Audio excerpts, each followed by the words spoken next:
ఇప్పుడు మనం రష్యా నుంచి 30 డేస్ కొనడానికి మనకు అమెరికా అనుమతి ఇచ్చింది అంటున్నారు. మనం ఆల్రెడీ చాలా బ్యారెల్స్ ఒక 10 పడవల్లో వస్తున్నాయని కూడా, షిప్‌లో వస్తున్నాయని కూడా చెప్తున్నారు. దీన్ని ఎట్లా అర్థం చేసుకోవాలి? వాడెవడండి అనుమతి ఇవ్వడానికి?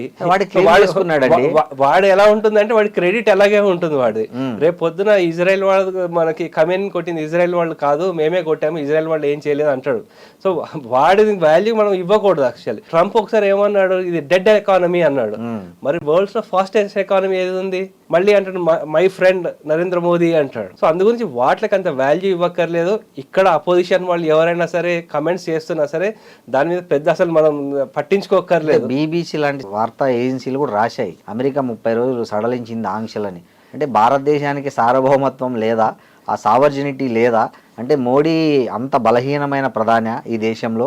అంటే ఒక అమెరికా ఎవరి దగ్గర ఆయిల్స్ కొనాలంటే అక్కడ కొనడానికి మాత్రమే ఉండే అంత బలహీనత స్థితిలో భారతదేశం ఇవాళ ఉందా? యుక్రెయిన్ సమయంలో ఎంత ప్రెషర్ వచ్చింది భారతదేశం మీద, ఎలాగైనా మీరు రష్యా వాళ్ళతో అన్ని కనెక్షన్స్ ఆపేసేయాలి అని ప్రెషర్ వచ్చింది, కానీ తల వంచలేదు. చైనా వాళ్ళ నుంచి మనకి ఎంత ప్రెషర్ వచ్చింది, అయినా గల్వాన్ లో మనం ఎదురుగా తిరగబడ్డాం. Latest report which is published 1000 kilometres వరకు మనకి తెచ్చేసుకున్నాం, ఇది వరకు వచ్చిన భూమి ఏది చైనా వైపు. సో ఆ విధంగా మనం చూస్తే ఎవరు ఏమనుకున్నా సరే, వీడే అంటాడు మీ ఇన్నిసార్లు వార్ ఆపేశాను, అవి చేశానని. కొన్నిట్లకి ఏంటంటే మనం రియాక్ట్ కాకపోవడమే బెస్ట్ సమాధానం అనమాట. ఈ సందర్భంలో కూడా ఈ యుద్ధ వాతావరణంలో అలా రెస్పాండ్ కాకుండా ప్రతిదానికి మనం రెస్పాండ్ అవ్వాల్సిన అవసరం లేదు. అపోజిషన్కి ఏంటంటే ఒక ఇష్యూ లేనప్పుడు ఏదో ఒక ఇష్యూ లేవదీయాలి. ఈ బీబీసీ వీటిలో నెరేటివ్లు ఎప్పుడు భారత్కి అగేన్స్ట్ గానే ఉన్నాయి కాబట్టి ఏ పాజిటివ్ న్యూస్ ఉంది వాళ్ళకి?